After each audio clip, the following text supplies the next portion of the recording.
rank where the view is nothing less than phenomenal. For how I express and project from my abdominal. The only view better, both my daddy and my mama know. No living parents, my sons give me balance. My wife is my serenity, this mic is my identity. The world is foul enough, that's why I write without obscenities. Provoking danger with broken language and spoken anguish. Begging to get hurt, why would you ask to go through changes? Yes, Lord, life's a chessboard, master the angles. Control the tempo, be the one who holds the info. Acknowledge is just as deadly as machete swings. When spoken, the truth is as potent as that Medellin. While others swear the style is free, I just let it ring. Our time is undervalued, soldiers make us better kings. My fans on my shoulder, reaching after better things. Today I take the shot, for them I'd rather set the screen. My mama told me follow my dreams. My daddy told me get it by any means. Stand tall, make him bow to a king. But I've evolved, you can see the resolve. Look in my eyes when you speaking to God. Life and for those who be caught up in using what I was called with the muse. I guess they call it proving I'm more than an artist. Penciling out my darkest while stenciling out a harvest. And storing what gets me from A to B, just like garages. Instrumental with collages. Envision what I've been drawn. Broadway to give you rhythm like the great Lena Horne. So bent on, found comfort in the storm. Find peace and on when you see them others perform. Organized chaos, outcast it like hey ya.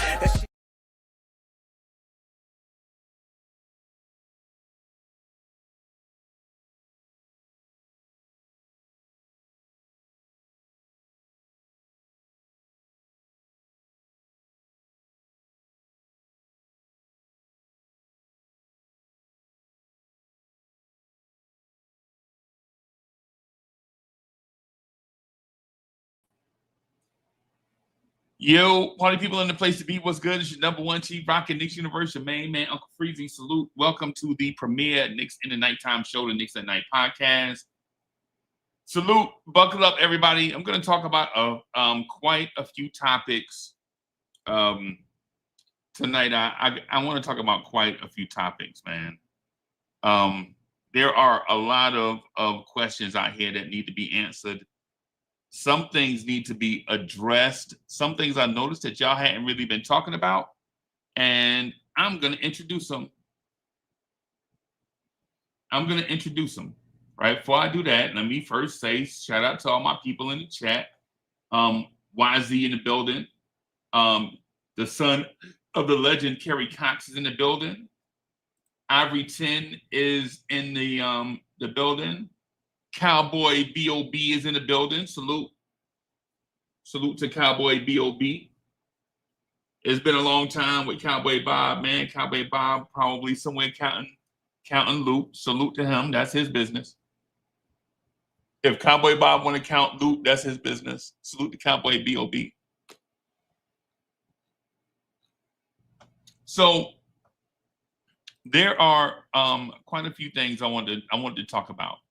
Right, some things that need to be addressed. Right, the first thing that needs to be addressed. I'm gonna show you something.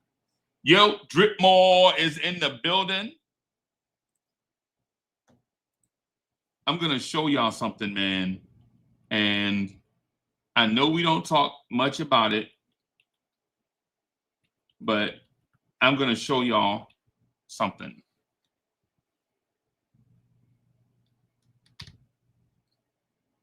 And I was thinking about putting it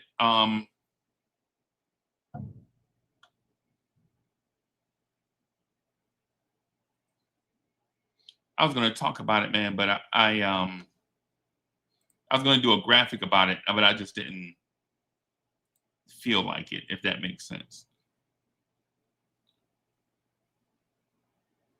Not because of not out of being lazy, but it just, every time I saw it, it just disgusted me. Right? LI1 was good.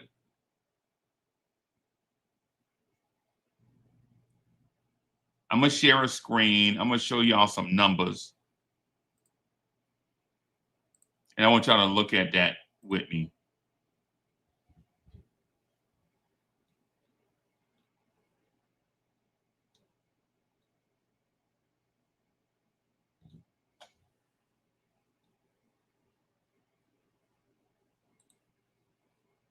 All right.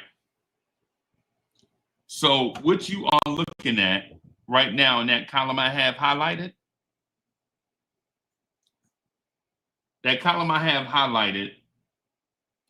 is the 3-point shooting percentage in the playoffs.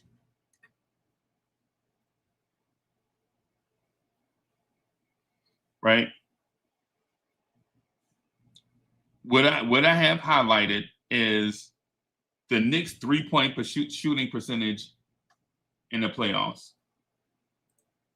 Yeah, hey, yo, yes, it is very hot down here, bro. It's bananas, bro. I was gonna go outside and do some gardening earlier. Man, Dad.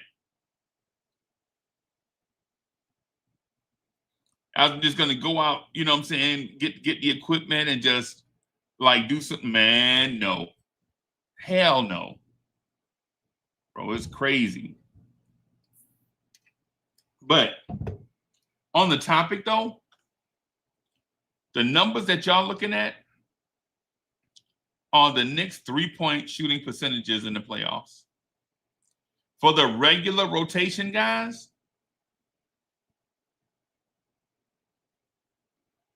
yeah, man. For that, look at Jalen Brunson in the playoffs, shot 35.8% from 3 in the playoffs on 7 attempts. Cat on 4 attempts shot 35% from 3. OG Anunoby on 6.7 attempts per playoff game shot 33.9% from 3. Mikal Bridges, Cully in the building, salute.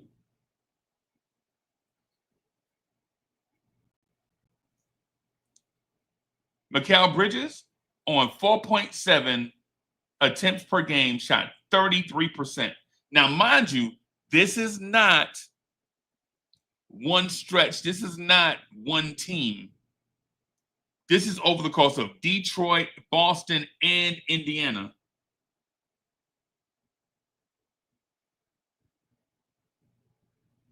Bet, Cully, bet. Let me know.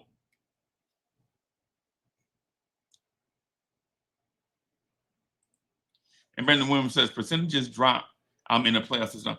Nah. Yeah, I feel you. I understand what you're saying because in theory, you're playing against better defenses with more pressure, right? You're playing against better defenses with more pressure, right? But here's the thing about that though, Brandon Williams, which is a good point. I'm gonna get to that, right? The thing about that, to your point, and this is what I want the chat to recognize. You're playing the same team over and over. So it's not like you find their weakness, but now you're playing somebody else, right? Once you find that other team's weakness defensively, you have to exploit it, right? Because you're not going to change personnel in the playoffs, right? You're not going to play different teams in the playoffs unless you win. So even though playoff percentages will go down for a number of factors, like the total number of games played, you generally get more tired, right? By the time the playoffs get here, you've already played 82 games. Then you've played first round, second round, third round, whatever. So, yeah. So I get that part, right? But there's also a thing of you finding out the weakness in the other team's defense and exploiting it. That's one of the things that I'm pointing out here.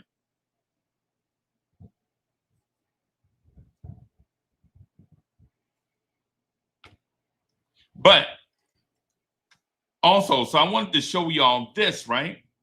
Tyler Kolek took like hit one shot, he made it. Right? Landry Shamet Landry Shamet made like 3 3-pointers in the playoffs. I think he was like 3 for 7 or something like that. I think that was like in Deuce McBride at 37%.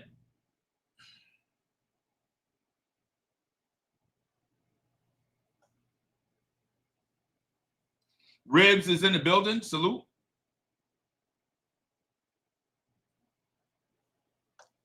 But here's the kicker. This is what I wanted to show you because it's not just that. It's not just that was the postseason, right? I'm going to show you the regular season.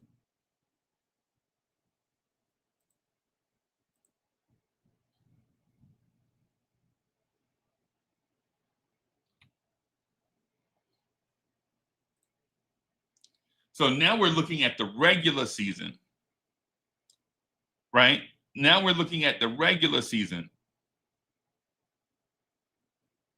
Yo, Kareem Grant in the building, salute. Mikal Bridges for the regular season shot 35.4% from three on 5.6 attempts. Deuce McBride shot 36.9% from three on 4.9 attempts. OG Anunoby on 6.2 attempts shot 37.2% from three. Jalen Brunson had a down year from three, 38.3%. With us, he's usually around 41%, but he did that on 6.1 attempts per game. Karl Anthony Towns shot 42% from three on 4.7 attempts per game.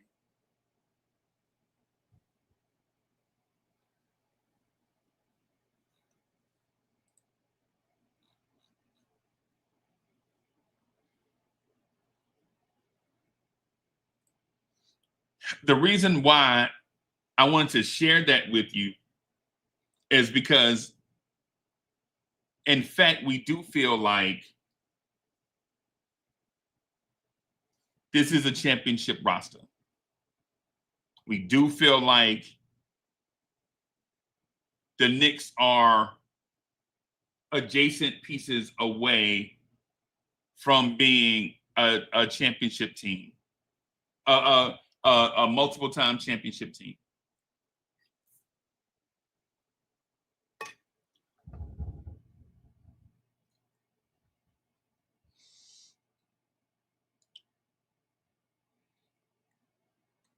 What I'm thinking about here is, in order for the Knicks to be a legitimate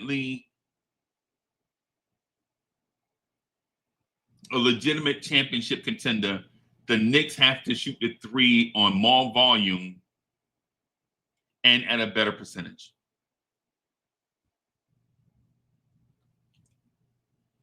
Players like Deuce McBride, Mikal Bridges, OG Anunoby, they have to be able to shoot that three consistently. Hey, Kerry Cox, thank you too, man. Hey, chat, man, hit that like button. Hit that like button, man. And if you're new here, you're watching, maybe you can't comment yet, subscribe to the channel. I know it's a lot of y'all out there that subscribe to the channel. You know what I'm saying? The diehards that be here every day. I notice a lot, man, subscribe to the channel. Maybe it's something about the channel you like, and maybe you just show up when there's like breaking news or whatever. And then there are some that watch and don't subscribe, man. Subscribe to the channel.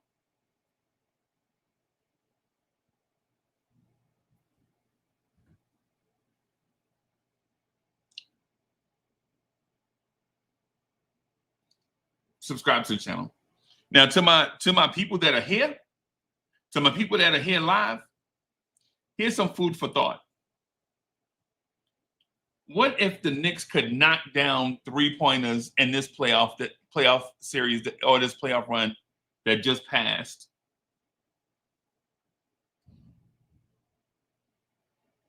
Are we having a different conversation right now than we are otherwise having? Sherwin is in the building. If the Knicks could shoot the three, or this past playoff season, if the Knicks could shoot the three at about 38%, are we having a different conversation?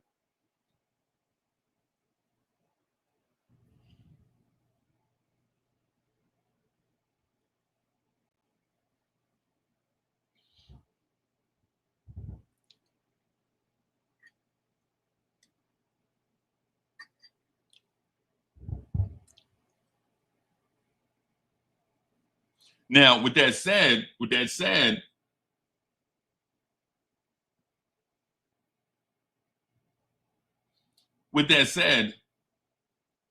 do the Knicks have guys on the roster that can fix the three-point shooting, whether they create better looks for our three-point shooters or they can shoot the three themselves? Do we have those guys on the roster?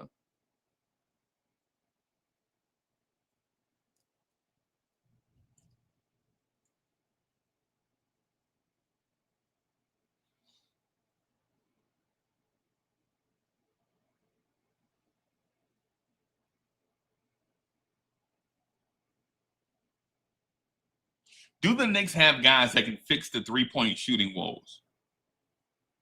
Now, mind you, I'm talking to you about this early summer. When the season start, don't come back to me like, yo, Uncle Freezy, man, we got to start knocking down the three. Man, it's a lot of stuff that I be trying to tell y'all. Like, I know Lawrence Tears is like a strange channel where I'm real strict with the basketball talk. Like, I don't care about how people feel personally about an NBA player. I don't. Like when people say, yo, Cat is soft, man, I don't care. We here to talk basketball, bro. I don't care about like people's like talking about certain stuff. I don't care. I want to talk basketball. I don't talk hoops. Like I personally don't care to talk about, to have emotional outbursts and things. I don't care. That ain't me. Right? I want to talk basketball, hoops. And if you care about that, that's probably why you here. You want to talk hoops. You want some Knicks content. You want to talk Knicks hoops. Right? You probably don't care. Or maybe you do care about that stuff, but you just can't get enough of Knicks talk.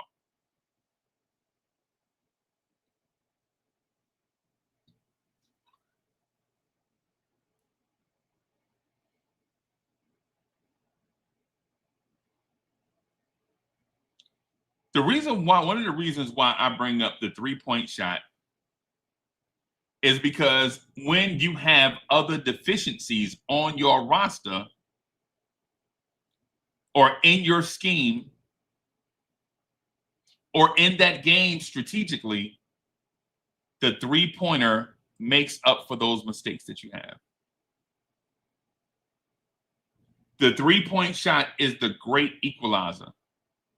And when you play against teams that have it and you don't, you're already at a deficit.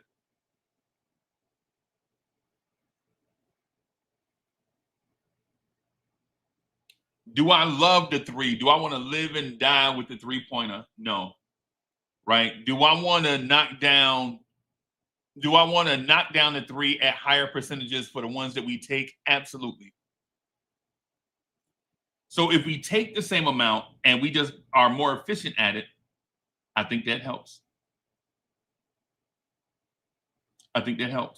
But do we have a guy right now that's going to come in and be the equalizer? I want to talk to my basketball guys for a minute, right? My basketball guys for a minute. Is there a player on the roster that can help the Knicks solve this three-point conundrum that we have?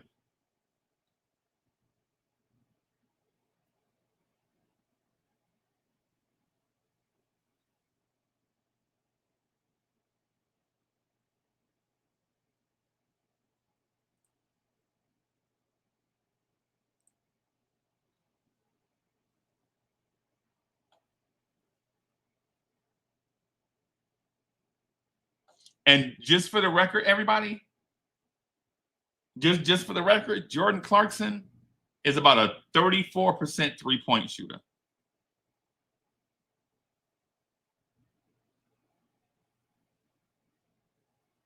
Jordan Clarkson is the opposite of that. He is not a good three-point shooter.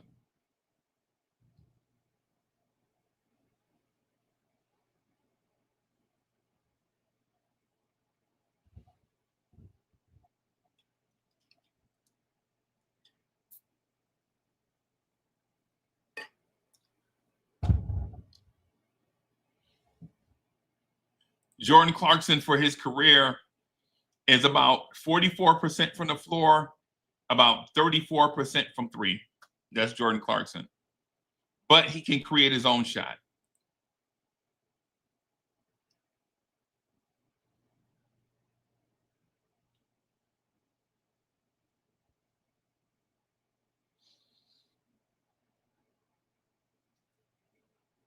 So if we can't, so if we don't find a guy on the three-point market, if we don't find a guy on the three-point market that can be that guy, can we solve that issue schematically? Can we get guys better three-point looks?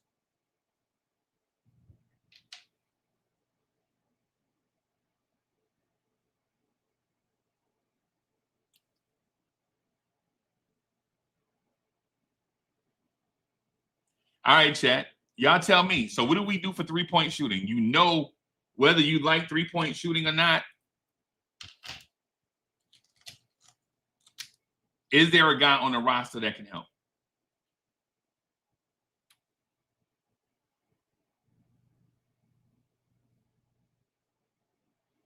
I asked a trusted source this question earlier today before we came on, and he told me Tyler Kolek is the answer. What do y'all say? Y'all think Tyler Kolek is the answer? Does Tyler Kolek unlock the Knicks three-point shooting?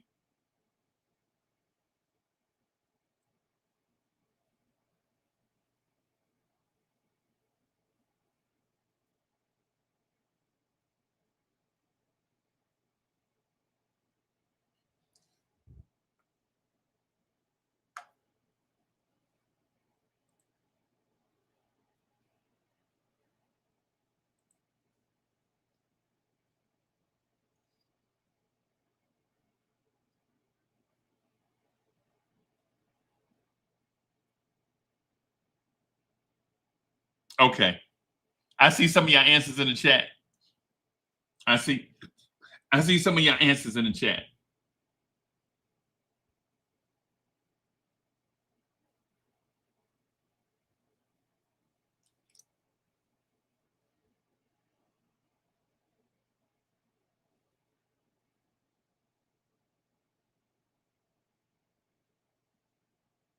I'm with LI1 on this one. Tyler, I don't think Tyler Kolek is playing, bro. I don't think Tyler Kolek right now is ready for NBA minutes. I'm with LI1 on this one. And listen, I like TKO, but based on what we saw in Summer League, unless there's a drastic improvement in the preseason, TKO is a bench player. Depth. Situational.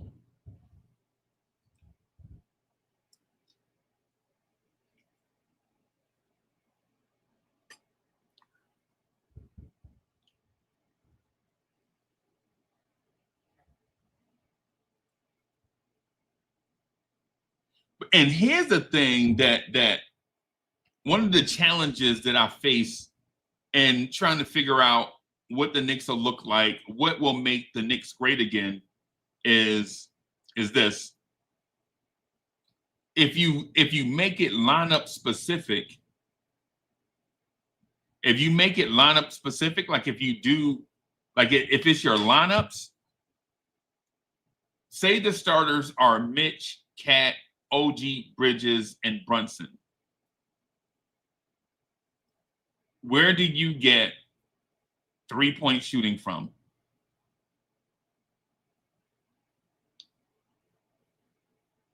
And then if off your bench, you have Josh, Yabusele, Clarkson, and Deuce, where do you get three-point shooting from?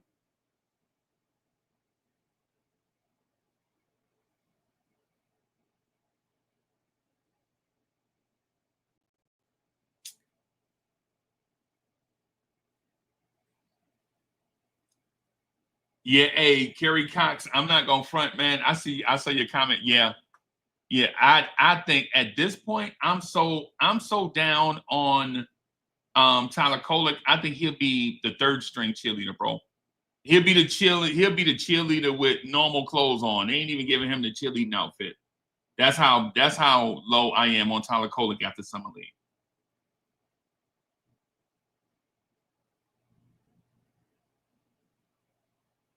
So in order for us to get the threes that we'd like to get, which are spot up threes, right? Who is going to be the initiator so that Cat and Brunson can get open?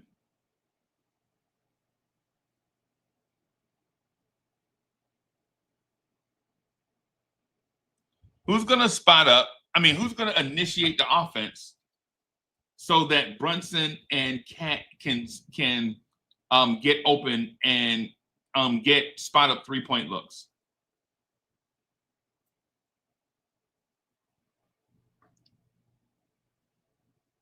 Because if your starters are Mitch, OG, Mikal Bridges, and Cat and Brunson are your best 3-point shooters, who's going to initiate the offense so that these guys can get spot up looks from 3?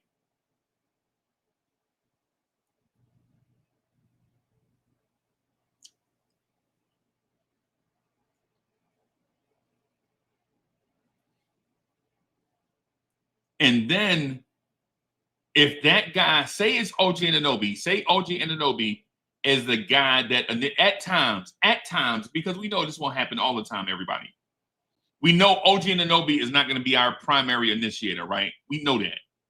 But maybe 6 or 7 times a game, maybe 10, 12 times a game, OG grabs a rebound and rushes the ball up court in transition, gets into the half, and Cat and Brunson work to get free. What happens if they trap OG? Do you swing to... Do you hit Mitch in the pinch post, have him threaten the rim, and then kick out to the corner to Brunson for 3? Do you trust that? Do you think Mitch can do it? Do you think Mitch can catch a basketball at the free throw line, take one dribble, suck in the defense, kick a ball out to the corner for Cat or Brunson for 3? Do you think Mitch can do that?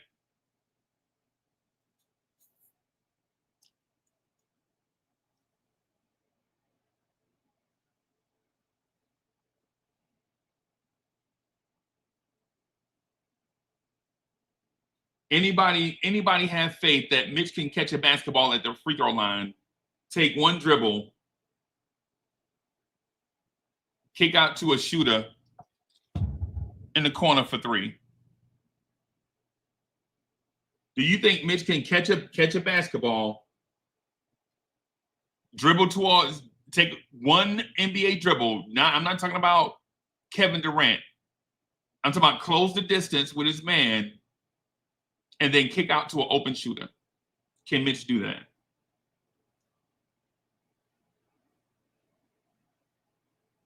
If that defense sells out on Mitchell Robinson, can he pass the ball over their head to a cutter heading towards the rim, like what Draymond Green does in Golden State, like Julius Randle used to do?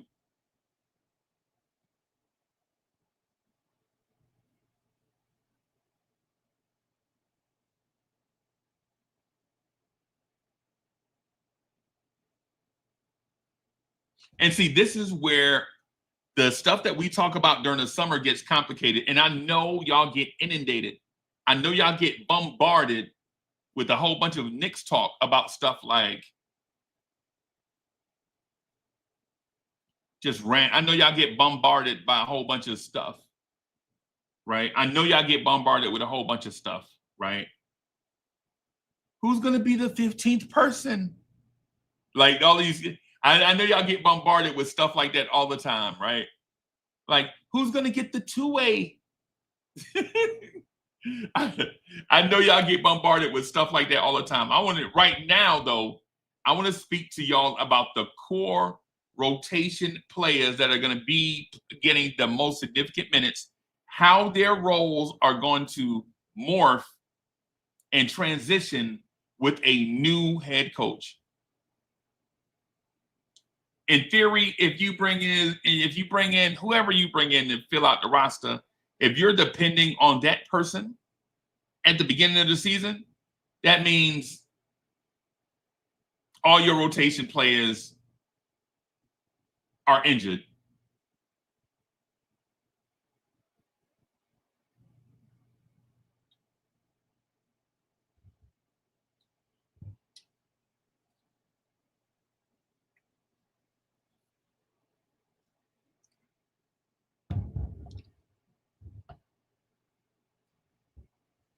Right. So here's my question to you. I want this question to make good basketball sense to you, because I figure for the most part, y'all are smart. Every now and then I'll see a dummy in the chat and I'll just ignore it. Right. But for the most part, I think y'all are smart. I read the comments. I don't get to react to all the comments at one time, or unless I'll just be sitting here reading comments all show.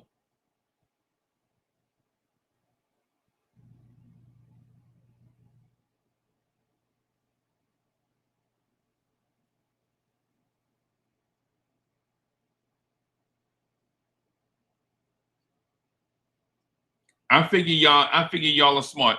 For the most part, I read y'all comments, and so being around y'all long enough, I know y'all gonna put smart stuff in the chat. I mean, if you don't want me to say that, I don't care. You wanted me to say something else, I don't care. Whatever. For the most part, y'all are smart and put smart stuff in the comments and have real, legitimate questions. Right? Not phony baloney questions like,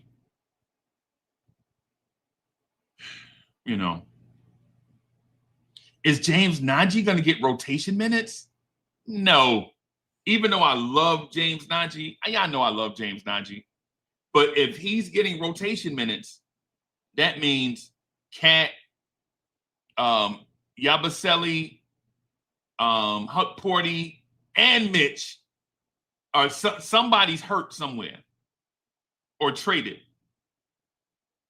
Like right now, if James Najee is getting rotation minutes, that means Cat, Mitch, Yabusele, Huck Porty, somebody somewhere is not able to do something. Right? So I'll talk about those guys when the time is right. Right now, though, I feel like I have to talk to you guys about stuff that makes sense. What's this offense going to look like with Mike Brown? What is this defense going to look like with Mike Brown?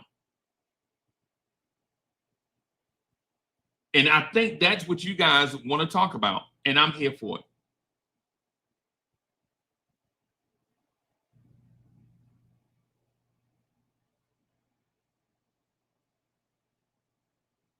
Top Notch T is in the building. Salute, my guy. Andre Bryant in the building. Salute.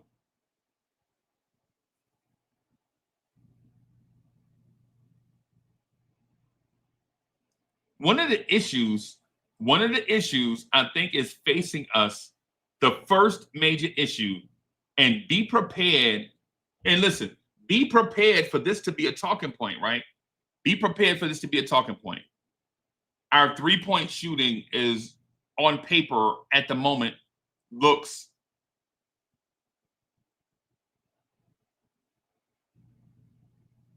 like it's going to be a struggle.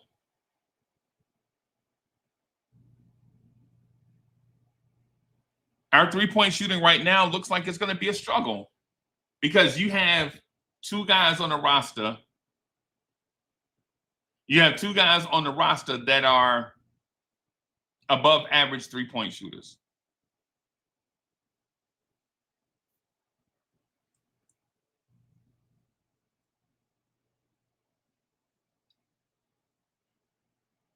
Right? So if that's the case, how do you create better looking how do you create more wide open three-point looks? And that's by attacking the rim. So the scenario that I mentioned to you, while it didn't sound like it,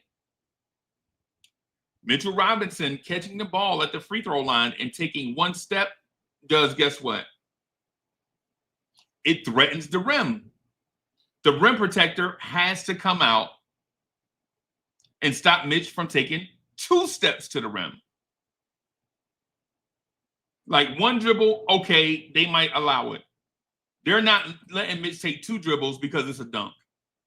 7-footers that take two dribbles towards the rim is a dunk. So they might let Mitch take 1 dribble to the rim, right? And then have him pick it up, put the ball over his head, and find a shooter.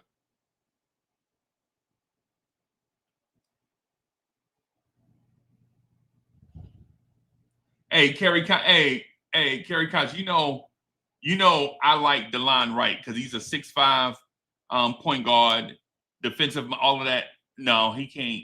He's not the guy no more.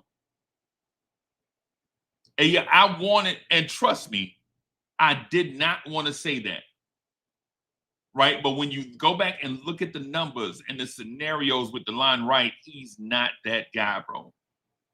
The idea of him is the answer. So if you mentioned to me, hey, Uncle Freezy, go get a 6'5" point guard that can defend the hell out of the ball and distribute the ball, pretty good ball handler going right, maybe knock down the occasional 3. If you had said that, I'd be on board with you. Right now, though, DeLon Wright is not that guy anymore. And it pained me to say that because I like DeLon Wright. But if you just go by what's on paper, it's like Bill Parcells said. Any Giants fans in here? Bill Parcells said, "You are what your resume says you are." Period.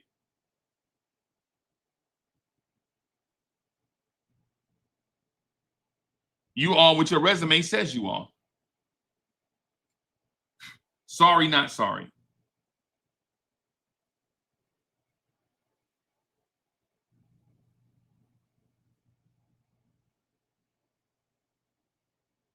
You are what your resume says you are.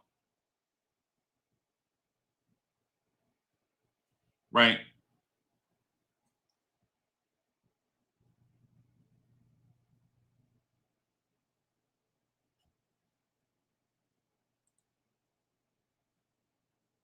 Yo, hit him up. That Abby is fire, bro. Hit him up. That Abby is fire, man. Why you be trying to go straight for something? Why are you trying to go straight for somebody hard, bro? You gonna put Melo on your Abby, bro? That ain't even fair. That just make you the favorite. Every time I see Melo, I just want to click on it, bro. That ain't even fair. You know what I'm saying? That ain't even right. My man put Melo on there knowing I'm a Melo fan.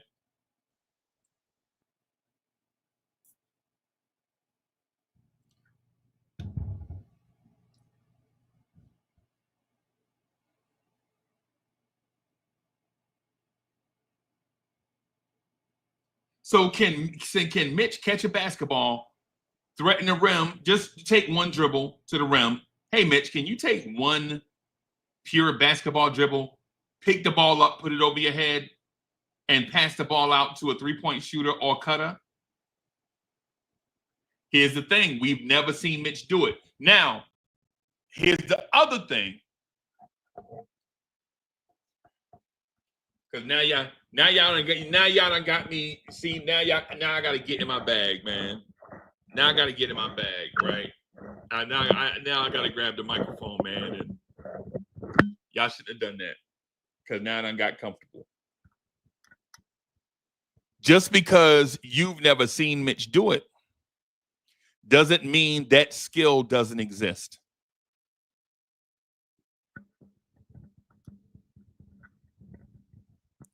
Just because you've never seen Mitch do it doesn't mean that skill doesn't exist. And I'm with you. I don't want Big Dog to catch the ball in the post. I want him to catch it at the free throw line extended. I want Mitch to catch that ball.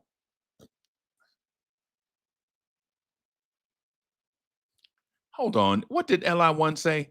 LI1 says nothing on this team has changed, but getting Clarkson and Brown. Where's the change at? Tim Elliott's 3-point shooting. Whether the Knicks really get better to say we get back to the what?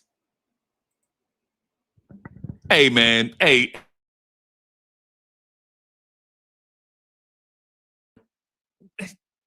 I know. Now you gotta What changed? They changed the coach and almost the entire assistant coaching staff.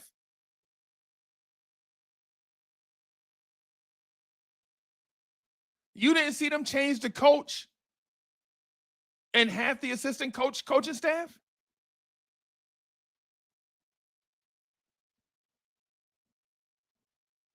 You gotta tell me something. I'm reading that wrong. Respectfully, dog, listen to me. I'm missing something in that comment. And don't get sideways either. I'm telling you that I'm missing something in the comment. Don't be getting on, yo, I'm telling you, I'm missing something in the comment. Something's missing in the comment.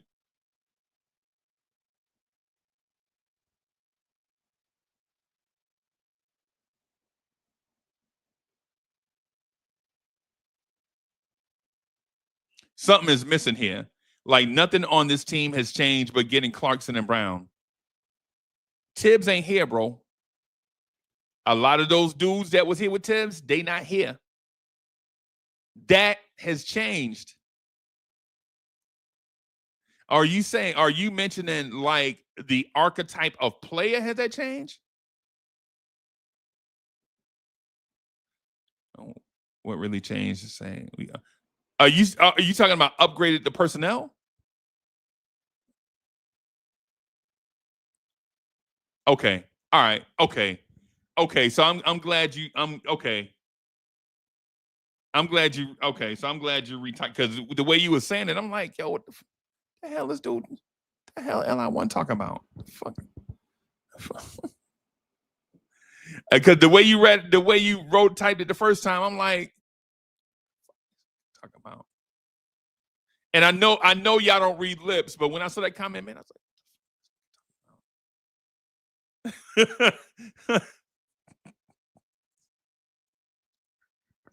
yo,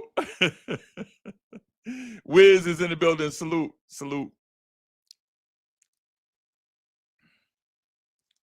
Danny Landis is in the building. Salute, man.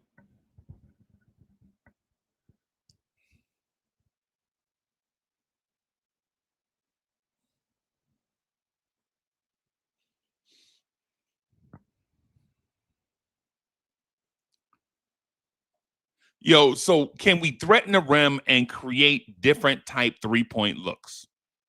Right?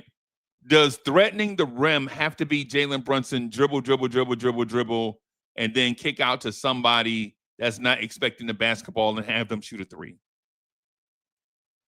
Can we attack the rim in other ways and get us more time on our 3-point looks?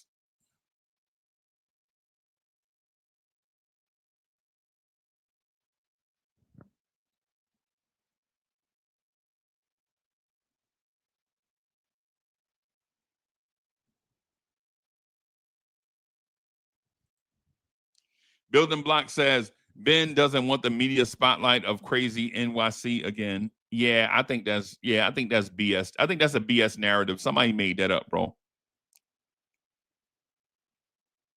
Because here's the thing with Ben Simmons, for everybody that think Ben Simmons doesn't want to play in the spotlight.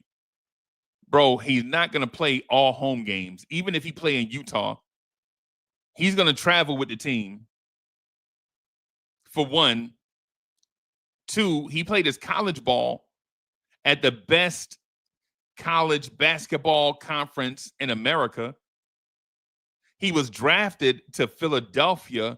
He played in Brooklyn, which, for those that don't know, is in New York City. And then when he was bought out, he played for the Clippers that are in Los Angeles.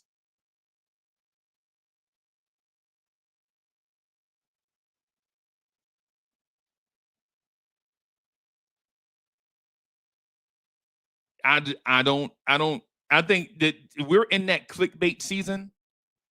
We're in that. What I'm gonna suggest to my folks in the chat.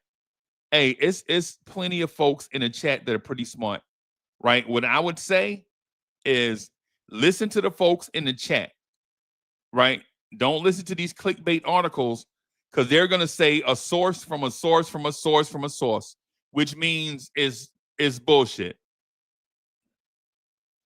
It's clickbait season. I be telling y'all that every year, every summer, y'all get clickbaited to death. And I'm not a hater, by the way.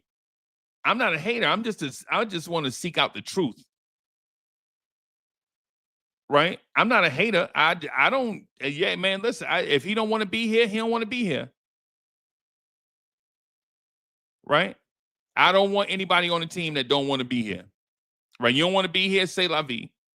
Right? But what I won't do though, if I don't hear it from the horse's mouth, I'm not going to trust it, because we all know the media is a business.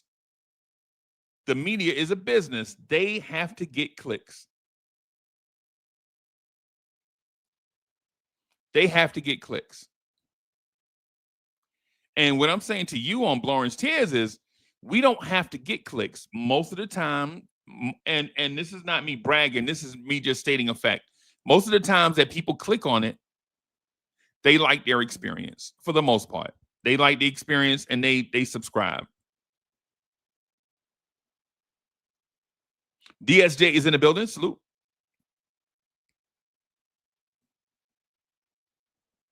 They, because for the most part, we like to talk basketball, like the gossip stuff. I try to stay away from. I like to talk about pure basketball, the essence of it. The essence of it. So my question to you guys is this. If we can't fix the three-point shooting issue with personnel, can you fix it with scheme and strategy? So I'm offering the scheme and strategy part. Can we threaten the rim by throwing the ball into the pinch post area, into the post area, and then that way kick out to shooters so that they can get more comfortable three-point looks?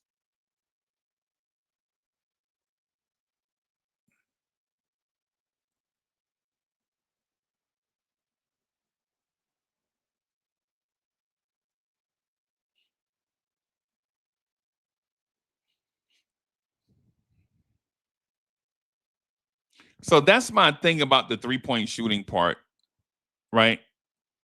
I want to talk to you guys, though, also.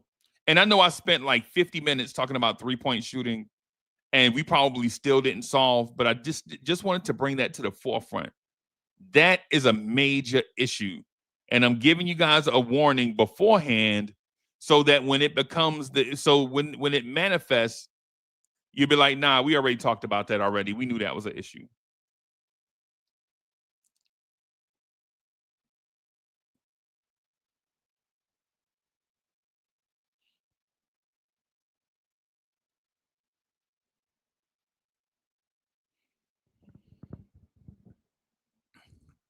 So I want to talk. I saw your comment about can a team play faster, right? And so I want to talk. I'm going to talk about that. I want to talk about the defense first, though, because the team playing faster is not a personnel issue.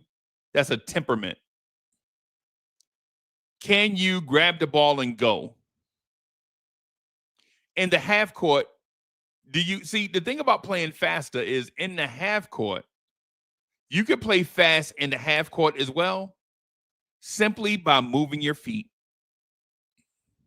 Go to a spot, you're not open, go to another spot. You're not open, go to another spot. You're not open, on the way from one spot to another, screen. Screen for the other guy.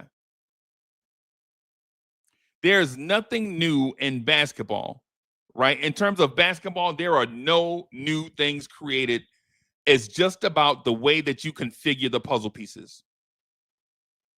Some coaches value spot-up shooting, and other coaches value movement in the half court. For the last 5 or so years, we valued spot up shooting and still didn't do it right.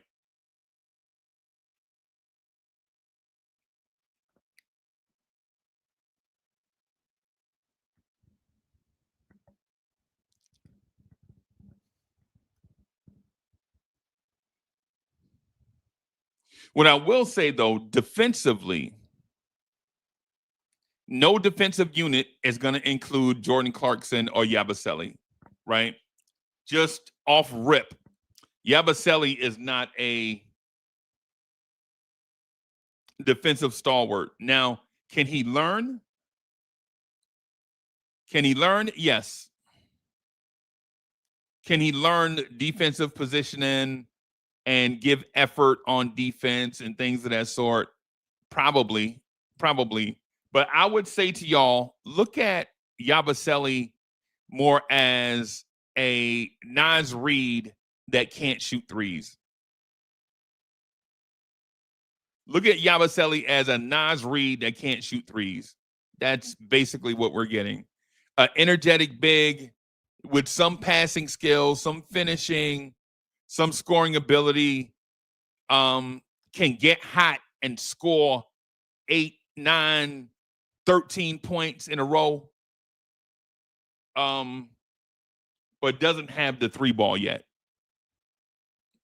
Because if that 3 ball comes with him, if he develops a consistent 3 ball, he's going to price himself out for the Knicks. The Knicks won't be able to the Knicks won't be able to afford to keep him if he develops a 3-point shot.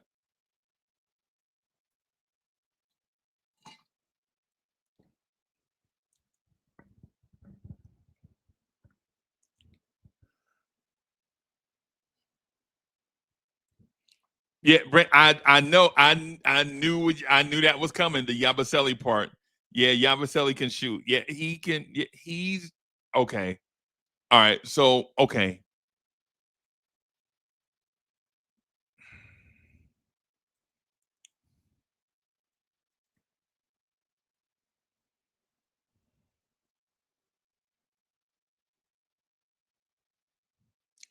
Oh, that man shot 38% last year. Okay. Yo, Brandon Williams is right.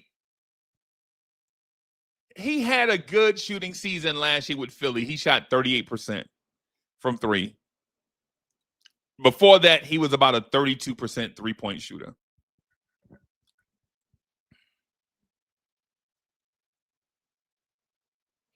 All right, I'll give you that, Brandon. Brandon Williams, I'll give you that. I'll give you that. Historically, he's not that guy. Last year, he had a good season for shooting the 3. I'm gonna go with he can shoot the 3. I'm gonna give him. See, the thing is with that Philly year was odd because even Quentin Grimes looked like a superstar for a point with Philadelphia, right? I think if you can shoot, you can shoot. I think once you get the shooting bug, you have it. But before that, he was 32%, man. He was Precious Achua range. He was Josh Hart. He's in that Josh Hart, Precious range, Julius Randle range of shooting threes. Last year, he shot 38%, and that's impressive.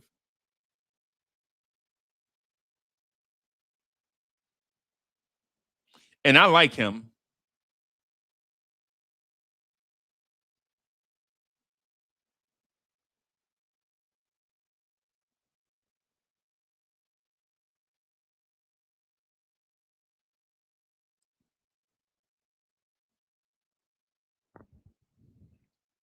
I like Yabusele offensively. To me, he's on the verge of, if he shoots 38% from 3 again, he'll be on the verge of being a Nas Reed type player.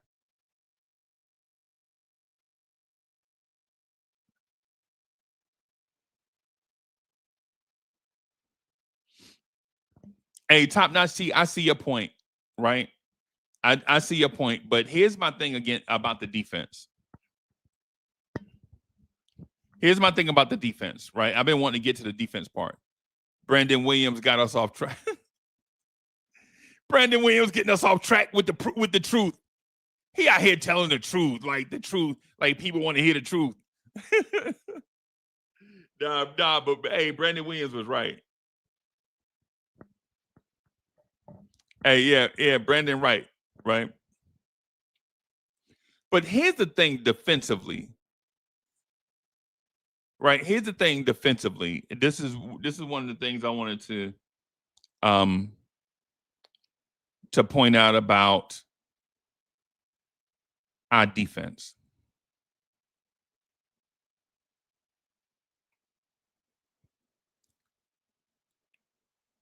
I think Tom Thibodeau was his own worst enemy when it came to defense. Right? I think Tibbs was his own worst enemy when it comes to defense. I think it was kind of like,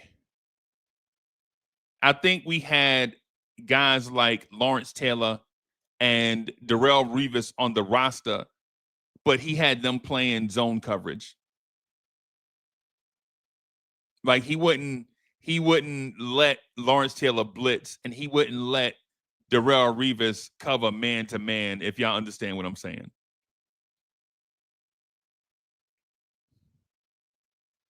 Right? How it starts is the misuse of Mikal Bridges.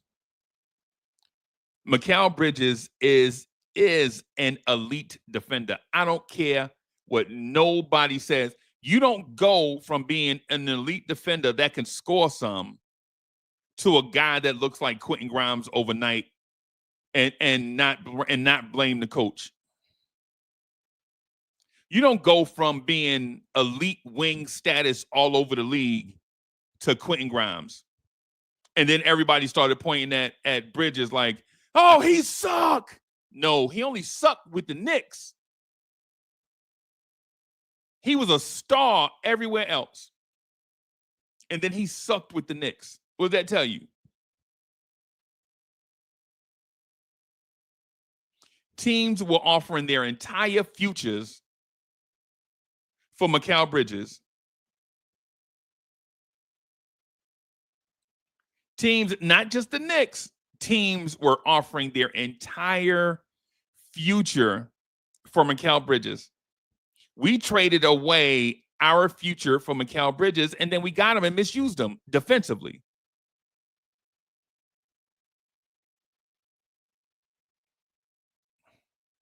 Renee Diggs was, hey, Diggs, what's good? It's good to see you.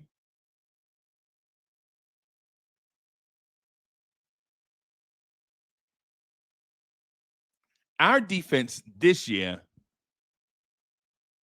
in my opinion, is going to be a top 5 defense out the gate. And here's why. No longer does Mitchell Robinson have to be the only rim protector on the roster. Top Notch T says, Tori B. Yo, Tori B in here? Salute, Tori B. Salute, Tori B. What's good? It's apparent, it's clear that these guys played in a defense that was outdated and nobody liked. You got Josh Hart and Jalen Brunson with box coverage. Jalen Brunson on one box covering the box and the corners, and Josh Hart on the other box covering the box and the corners.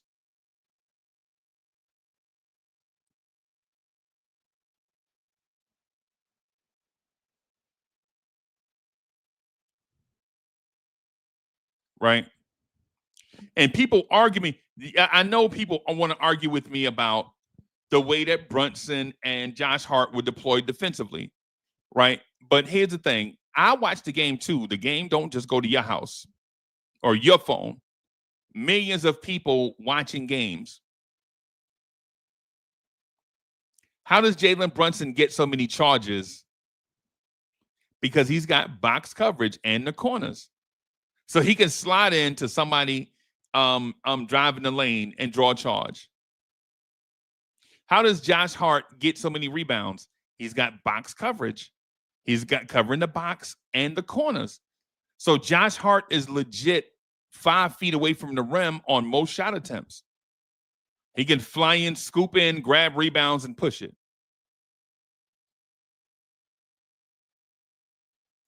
Rasal Thomas was good.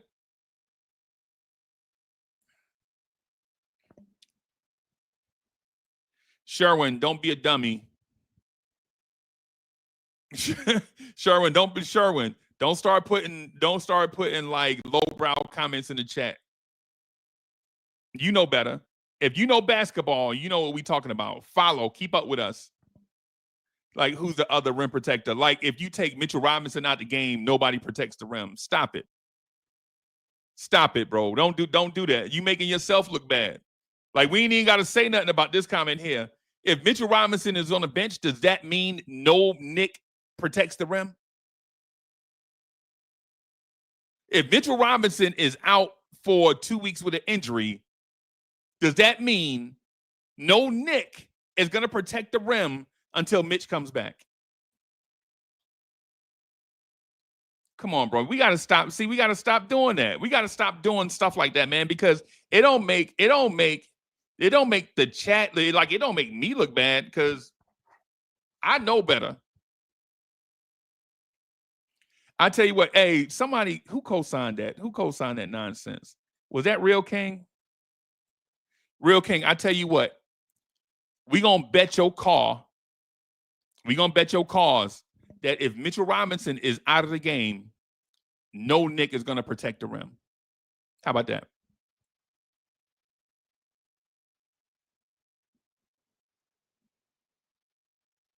If Mitchell Robinson is out of the game, right? If Mitchell Robinson is out of the game, if no Nick protects the rim, is at the rim, I'll give you my car.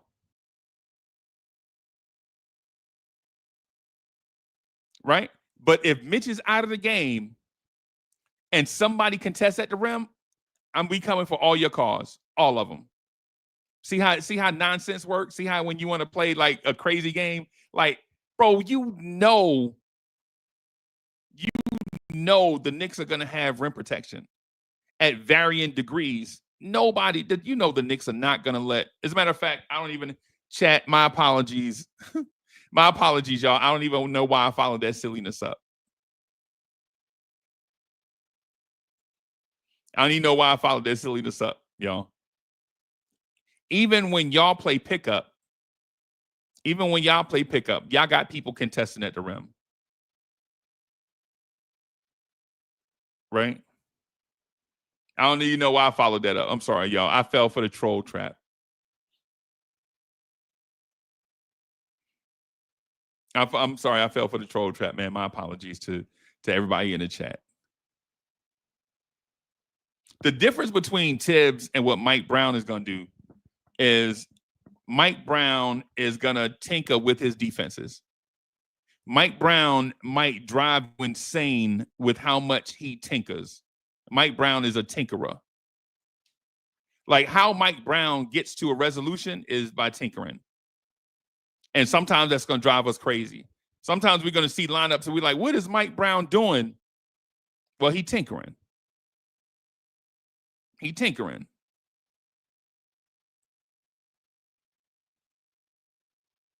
Right? Mike Brown legit is going to have, there are going to be stretches where Mike Brown is going to drive us insane with tinkering.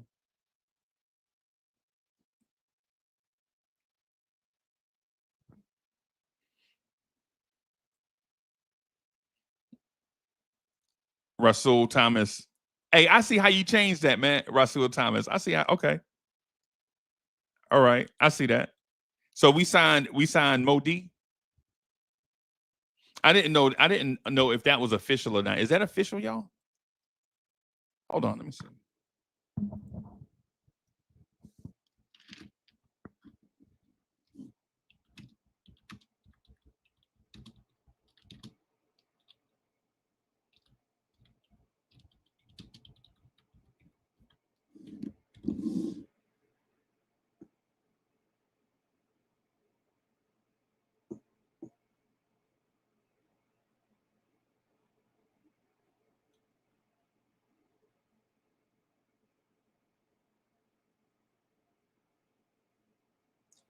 Okay.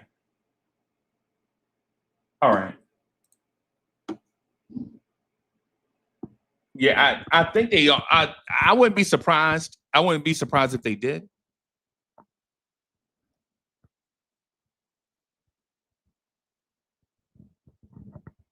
I wouldn't be. I think he's showing flashes.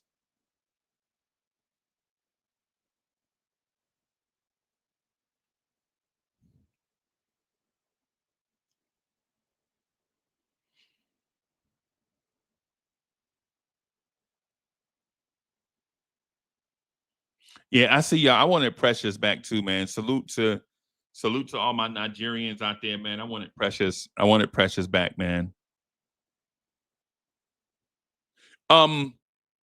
Hey, Diggs, that's a great question. The two-way or the final roster spot, the rookie roster spot. Out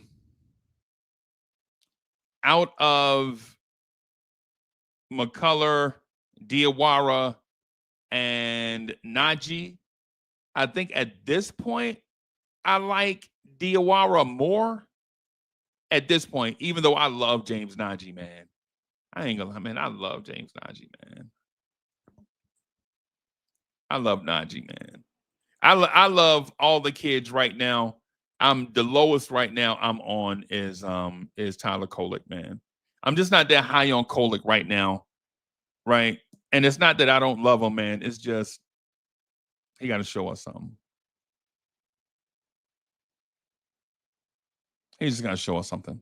Defensively, though, I think we're going to roll out a switching defense, whereas we can deploy our defensive monsters. Nick Yak is in the building. I think Mike Brown is going to deploy a switching defense where we can legitimately sick our defensive monsters on all of these star players around the league. And don't be surprised to see Bridges, OG, and Mitch just destroy offenses.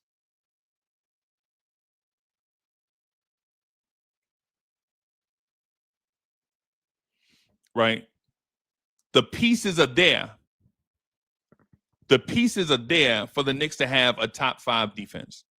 Right? The Knicks don't need more pieces. Right? The Knicks don't need more defensive pieces. Right? What they need is a system that deploys what we have. Right?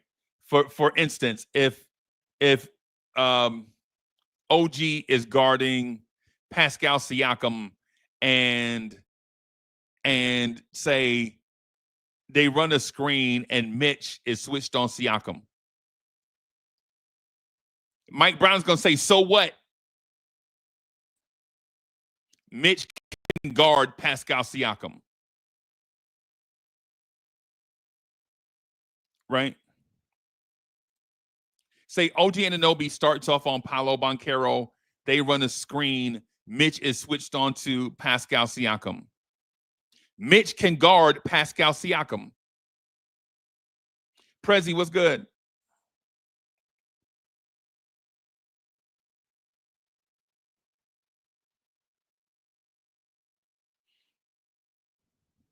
I think that's the approach that we're going to take going forward.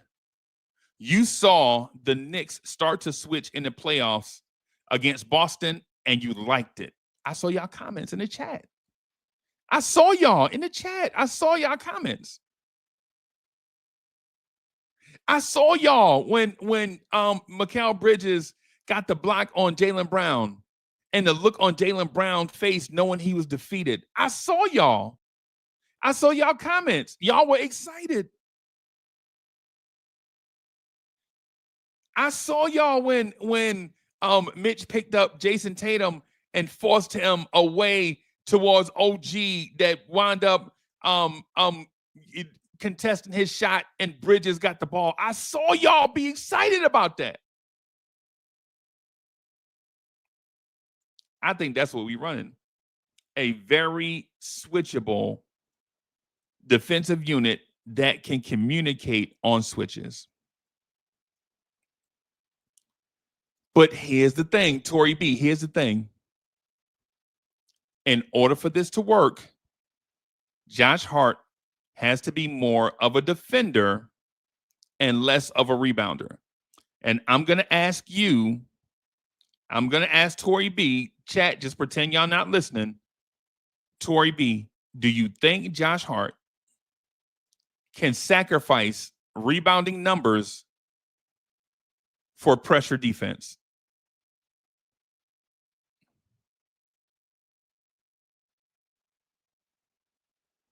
Do you think Josh Hart can sacrifice rebounding numbers for defensive pressure?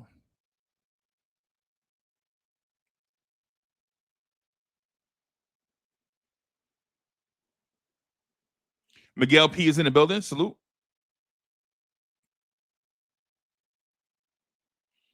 Yeah. Oh my girl, you on fire already. You on fire already? That's my dog. Yo, did you read my mind? You can see my notes in this. Can you see my notes in the screen? Yo, you can see my notes on the screen. How you just gonna pick? Yo, can y'all see my notes on the screen or something?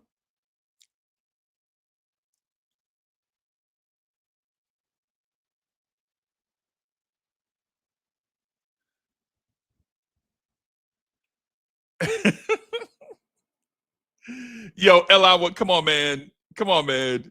Yo, you know that shot was lucky. Come on, though. You know that shot was lucky, and Halliburton act like he switched it. He act like he switched it.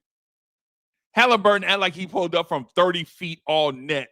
That thing was a brick that hit the back of the rim and went sky high and fell through, and then he started giving a choke sign after he saw it go through.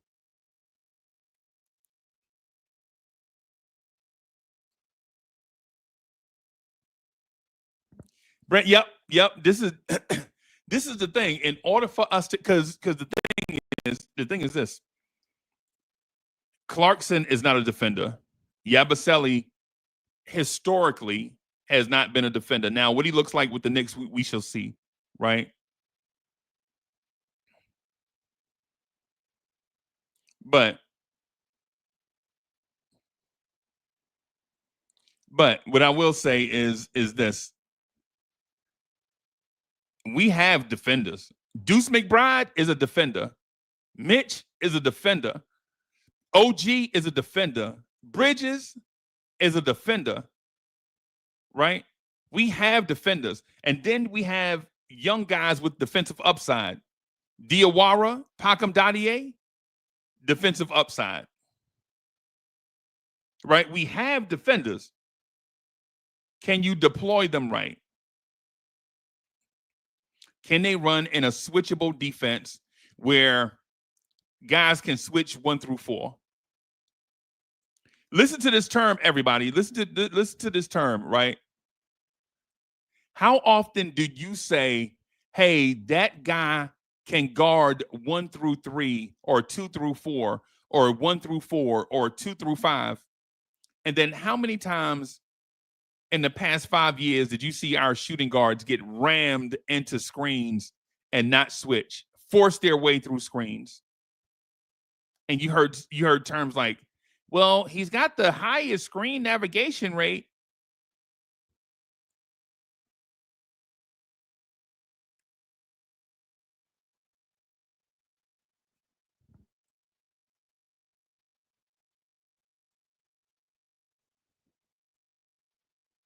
Yeah, hey, Diggs, yeah, Josh size is an issue with certain guys. The one thing I like about Josh, though, is he never gives up, though. The one thing about Josh is size advantage, size disadvantage, speed advantage, speed disadvantage, skill advantage, skill disadvantage. Josh Hart never gives up. Josh Hart never gives up. Josh Hart is never defeated, ever, ever. If most of our friends and family had the heart of Josh Hart, life would be better. Let me just say that.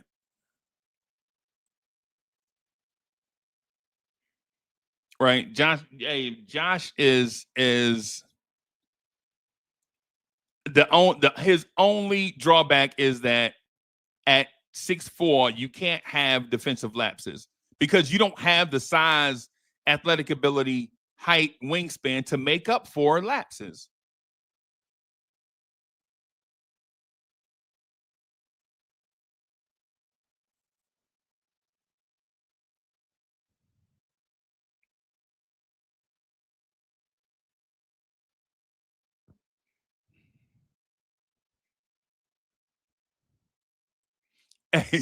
Hey, Brendan, hey, I'm going to say this. It's going to sound bad, OD, but every time I see Josh Hart, I think Elfrid Payton playing another position. I think Josh Hart is Elfrid Payton playing another position. That's what I think he is. A 6'4" guy with a little girth, can ball handle, can get you rebounds and assists, and can get you triple doubles. And then defensively, every now and then he'll get lost. And I know, and I know Josh Hart is not Elfrid Payton, right? But yeah.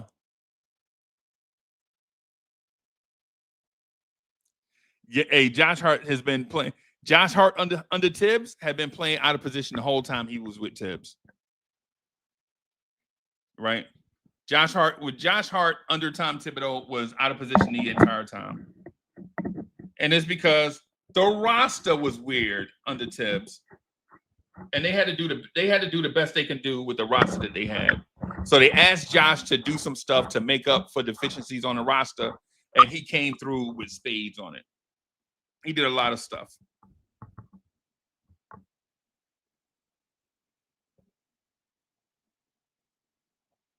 Nick Yak coming through with the clutch comment. We are not adding 2 more rotation players. Right. Absolutely. And Miguel P says Hart hunts for rebounds, which leads to defensive lapses. And this is the thing. So this is the thing. Can Josh Hart focus in more on defense and less on rebounding, right?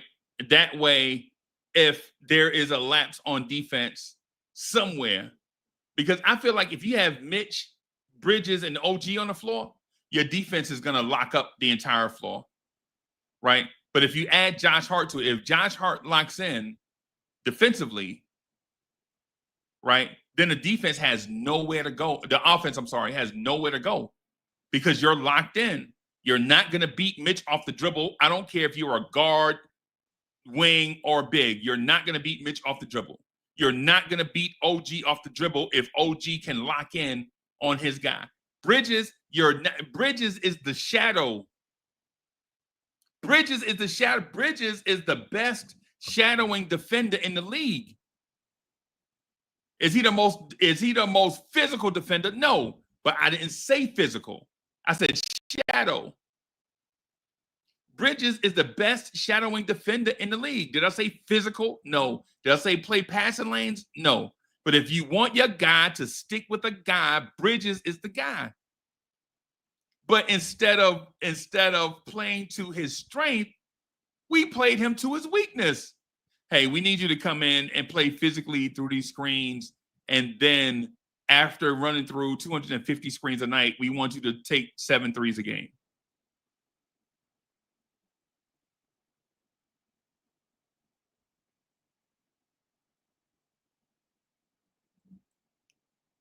To me, it don't make it's not a thing that makes sense. Like you legit want a finesse defender, a shadowing defender, right? Say you want Deion Sanders to play safety. Why do you want Deion Sanders to play safety?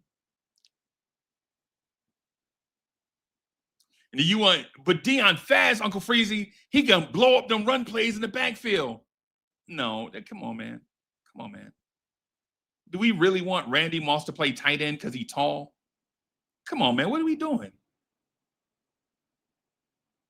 A guy told me that when Randy Moss was with Oakland, he was like, man, they need to move Randy Moss to tight end, man. Bro, if y'all don't stop with this stuff, right? If we don't stop with this stuff, Bridges is a great defender. Bridges is a great teammate. Great teammate, great defender. All of these things, right? You bring him here, you play him out of role, right? Out of role, and then you get the result that you knew you were going to get, and then you get mad at the result. Well, you were the one that chose that result.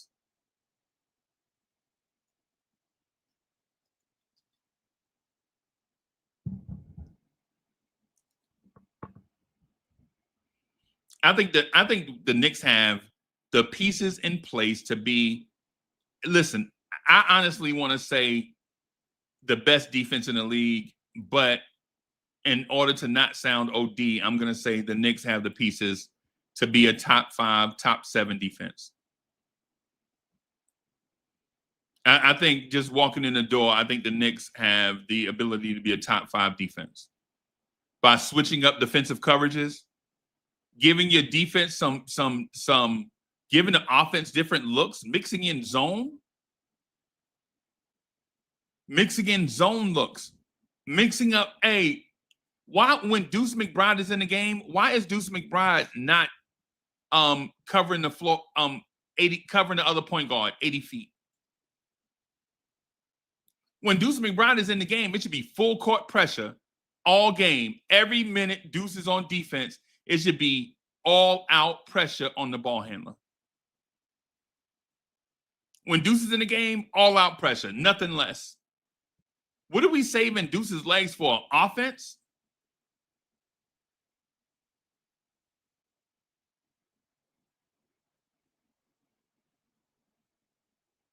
Deuce McBride should be the guy that we employ, like how Indiana employed Neesmith, right? When we play Philly, Deuce McBride should be on Tyrese Maxey 80 feet. Make Maxey work 80 feet.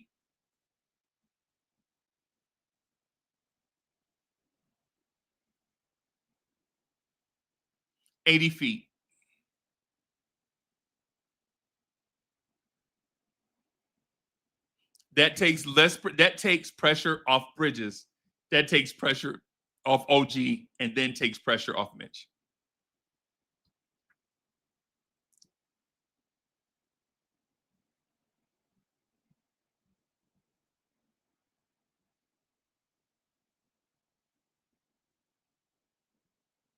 Right? Point of attack pressure. Y'all notice like teams pressure us at the point of attack from go, but we don't. We didn't.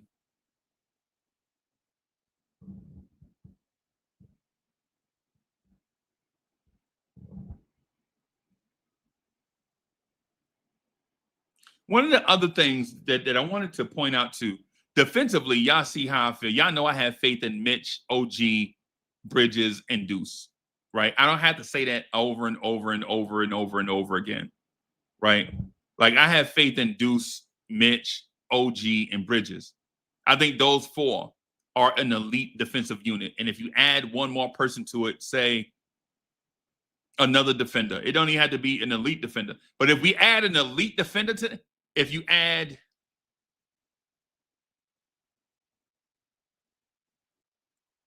I don't know, DeLon Wright, Ben Simmons, something, I don't know. Throw a veteran defender in that unit. A veteran defender in that unit, I don't think a team can score. We won't score, but they won't score either.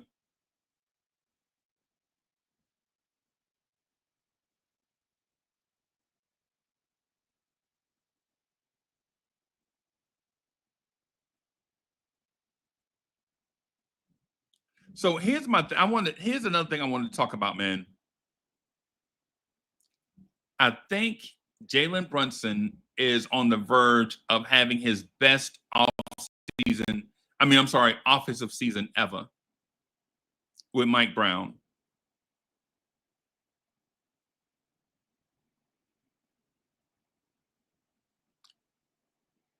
I think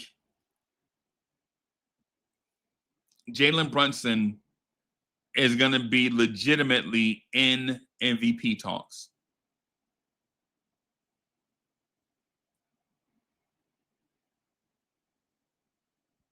with Mike Brown, I can see Jalen Brunson being 50, 40, 90.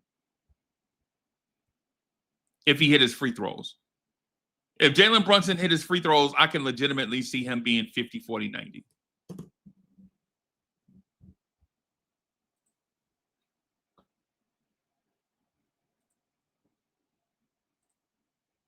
And I know y'all going to ask me how. Like, is he going to take more shots? I don't think he's going to take more shots. He took 18 shots a game last year.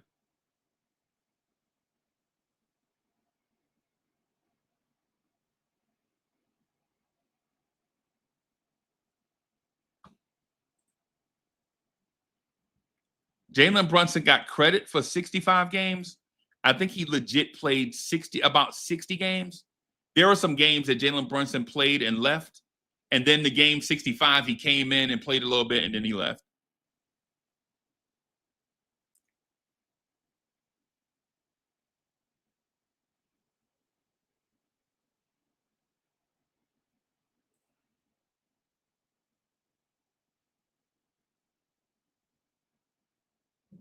God dog it, Tory B.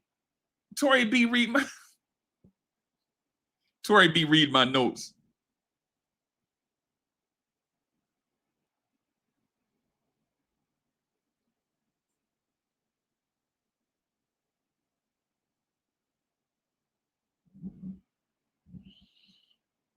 I think Jalen Brunson and I think the entire Knicks team is going to have an offensive resurgence.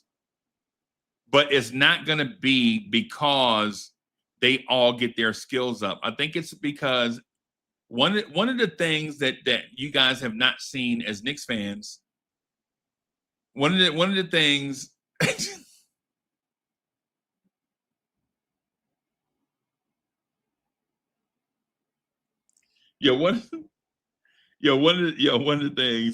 one of the things as Knicks fans that we didn't see over the last 5 years is a game in which the Knicks got 5 or 6 easy shots. Can y'all remember a game where the Knicks legitimately got 5 or 6 easy shots in the game? Maybe like 1 or 2 easy shots in a quarter? And can anybody remember that? Is there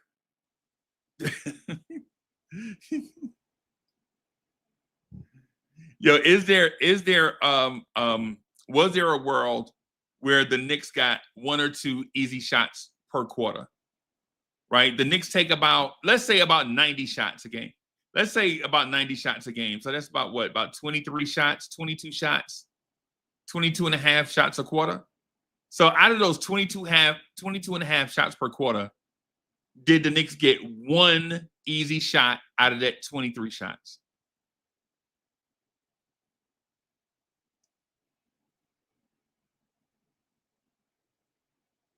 Right? And this is just in the quarter. And in those 23 shots, did the Knicks get 1 easy shot per quarter?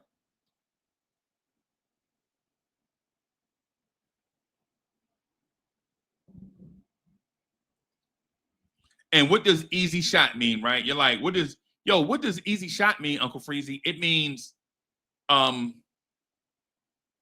tipped ball. One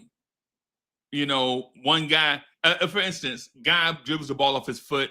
We pick it up, and Cat is at the other end by himself, cherry picking. Right? Do we get those? Right? Do we get 6 or 7 of those per game? Right? Or in the half court where the team is so busy scrambling that they miscommunicate and Mitchell Robinson is wide open under the rim and gets a dunk. Do we see Mitch get those 2 times a game? A miscommunication on them defensively gets Mitch 2 wide open dunks per game under the rim. And chat, just for the record, if Mitch gets 2 easy dunks per game under the rim, that means Mitchell Robinson is 10 points a game. Surprise.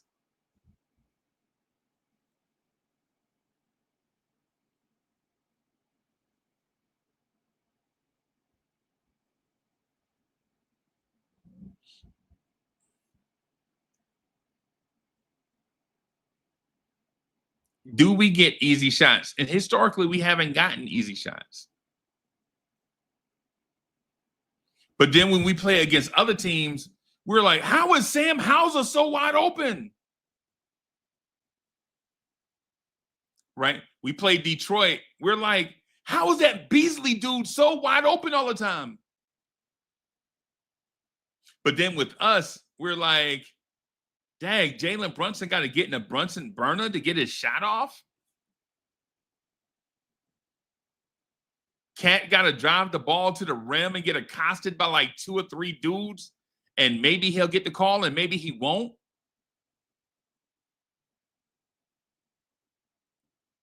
But then we played the Lakers, and you're like, how is Austin Reeves so wide open?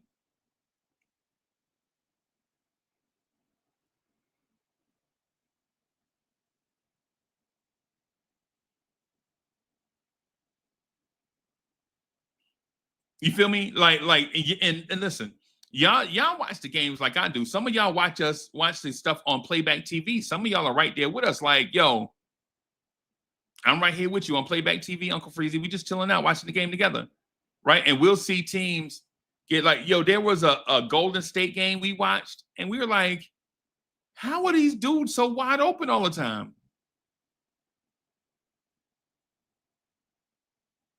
And it's not, again, I'm not saying it's our defense is bad. What I'm saying is occasionally your defense is gonna blow an assignment, right? Every team is gonna blow an assignment if your offense is complicated. But when you don't run a complicated, complex offense, and you know where the point of attack is, and everybody else is stationary, of course you're not going to give up easy shots because nobody is moving.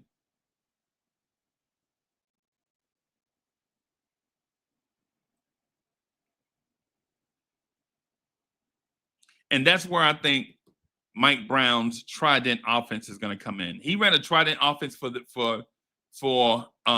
Sacramento to take advantage of those guys' skill set. What I'm going to say is that I think you'll see Jalen Brunson play more off the ball, right? Probably 65% on ball, right? 62% on ball, the lion's share of the point guard duties, but then also play off ball in a sniper role.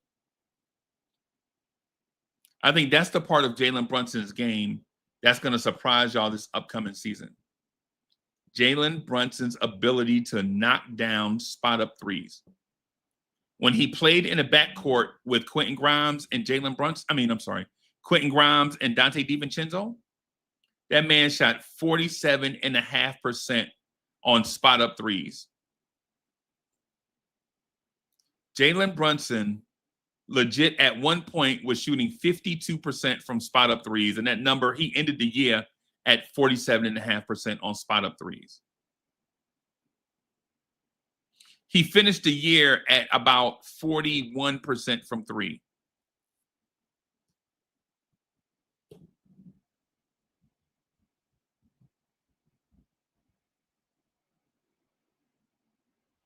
That is what you call amazing. And at the same time, why don't we use it? If you're able to imagine an offense where Jalen Brunson and Karl Anthony Towns are permitted to relocate in an offense off of another primary ball handling person so that they could get wide open threes, can you imagine Cat from three when he doesn't have to create it? Can you imagine Cat from 3 from 24 feet instead of 30 feet? How many? And listen, and I know this sounds like content creator mumbo jumbo, right? But I want to paint a picture right quick. How many times last season did you see Karl Anthony Towns' 3-point shot be short from 30 feet, from 28 feet? Shots that are just short. On target, but short. And then think about, well, what if we had a ball handler that threatened the rim with the lob, right? Threaten the rim with the lob. Threaten the rim with the lob. If we had a big man that can catch lobs, you wouldn't have to imagine it.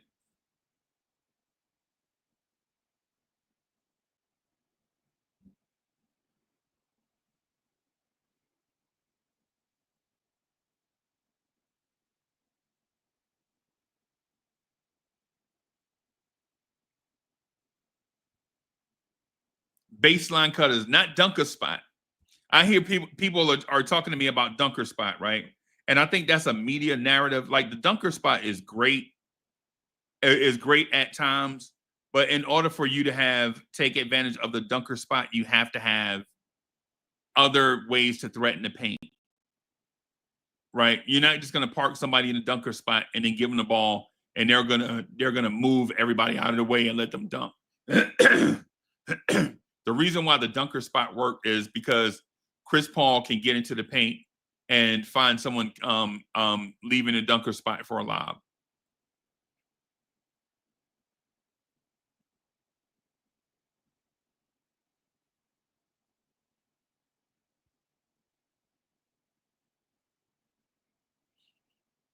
It's just something to be cognizant of.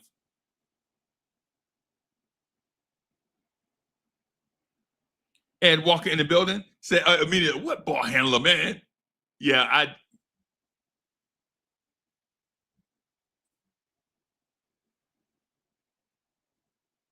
Draymond Green doesn't have elite handles.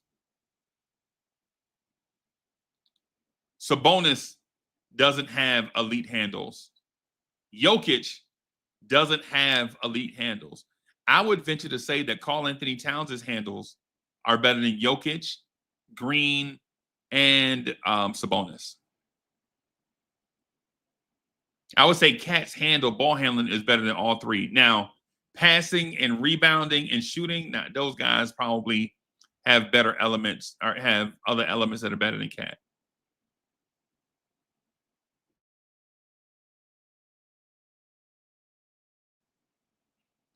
But you don't have to, but Chad, you don't have to, you don't have to be Rod Strickland in order to do these things, right? You don't have to be Rod Strickland, man. You don't have to be Kenny Anderson, brother. Right? You don't have to be Luka Doncic to do these things that I'm saying. You could just be a functional ball handler with your head up. The reason why me and Dre talk about Deuce so much is because Deuce can get to his spot, but he always dribble with his head down. Like Deuce can get to his place, but Deuce is like. Meanwhile, Mitch has been open for the lob for like 8 seconds. Right?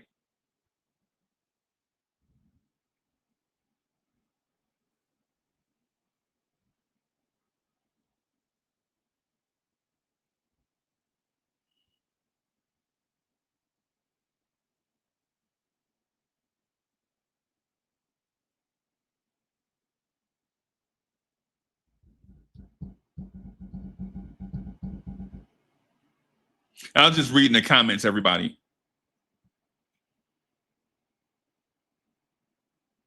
So just real quick, I got some other stuff that I want to talk about, man. But I want to get a sense for how y'all feeling.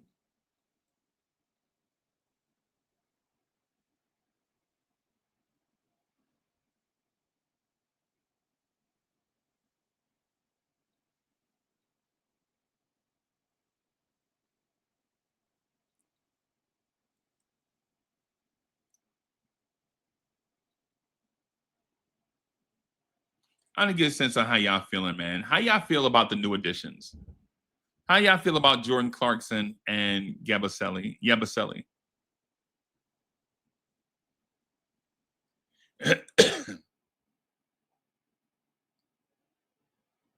How y'all feel about Clarkson and Yabusele?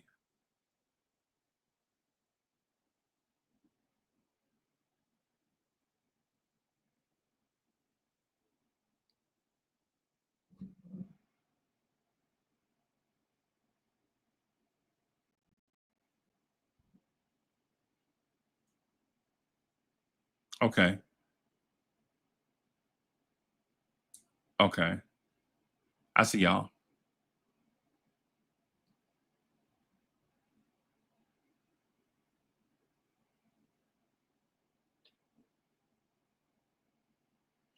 Okay. They both present us with something we hadn't had.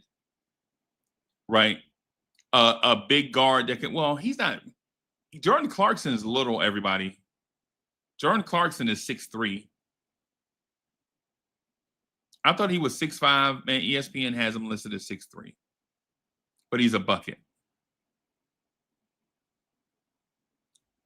Jordan Clarkson is going to give you nights of 5 for 13. Them 5 for 13 nights going to drive you crazy.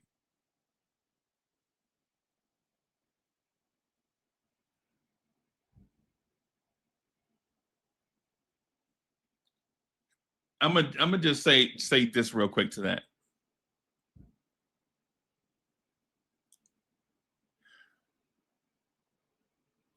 I think the Knicks are all in. I think the Knicks are all in, right?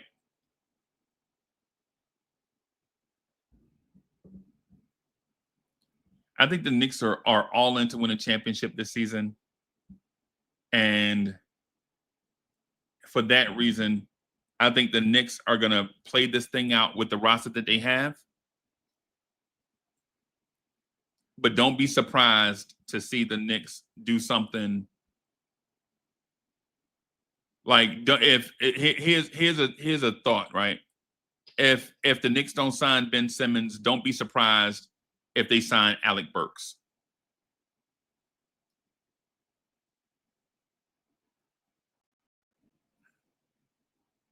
Right? If they don't sign Ben Simmons, don't be, to me, and there's no rumor. I didn't hear this from, I didn't hear a little pigeon on the street. You know what I'm saying? Little birdie didn't DM me this time. But don't be surprised if they miss out on Ben Simmons, that they get fourth quarter Jordan.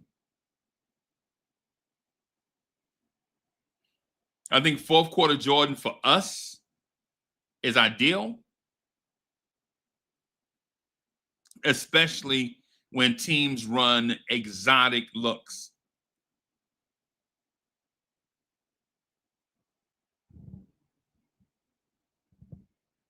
I wouldn't be surprised.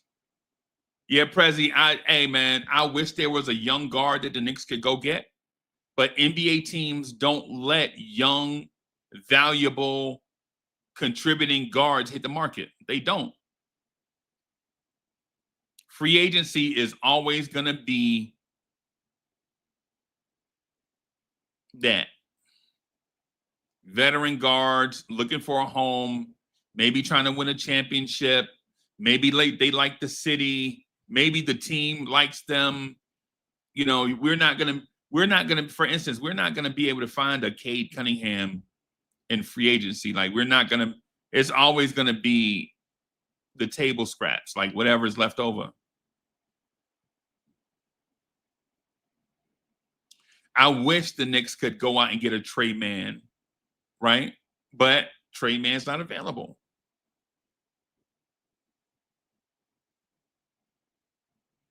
Right? Like, some of these guys are just, the Knicks just don't have the resources right now to go out and get a Colin Sexton. Right? Because they already have a championship roster and they just need complementary pieces.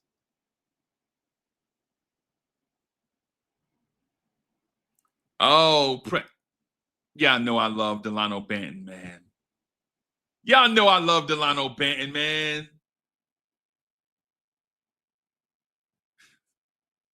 Y'all know I love Delano Banton. I've been saying that since me and since we was doing the Knicks Morning Drive years ago. I've been wanting Delano Banton here for years. Somebody hit me up and was like, "Yo, Uncle Freezy, I got two names for you: Pacom Dadier, Delano Banton." And I'm like, "Bro, I've been saying these names for years. You're not telling me nothing.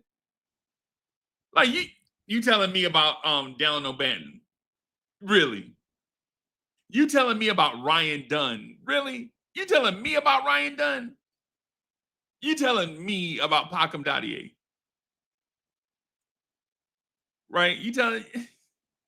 And I'm not saying I know everything. What I'm saying is like these were my heartstrings for a long time, right? I don't know everything. Nobody knows everything. Plus, things change,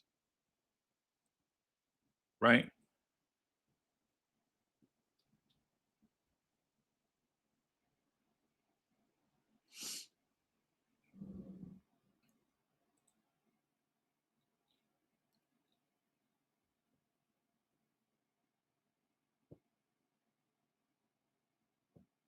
I think Jalen Brunson is going to be just real quick, man. Before I wrap up and get out of here, man, I think Jalen Brunson is in for MVP season. But here's the thing: I think Cat is going to look like the MVP first. I think Cat is going to look like the MVP player first, and then Jalen Brunson is going to end off being our MVP candidate. Meanwhile, a rising tide is going to raise all boats. Don't be surprised if Deuce McBride looks better next to Jordan Clarkson. And also, don't be surprised if the Knicks bring in another quality vet to mix things up. And I want to also say, just real quick, shout out to PJ Tucker. I don't think PJ Tucker is coming back, right? Shout out to Precious Achiuwa. I thought he should be back, but I don't think he'll be back. Right? Would I like Precious back? Of course. Right? Of course I'd like to have Precious back. Right? On that note, man, I'm gonna get out of here. Thank you everybody for coming through and rocking. All my basketball heads, man, I appreciate y'all.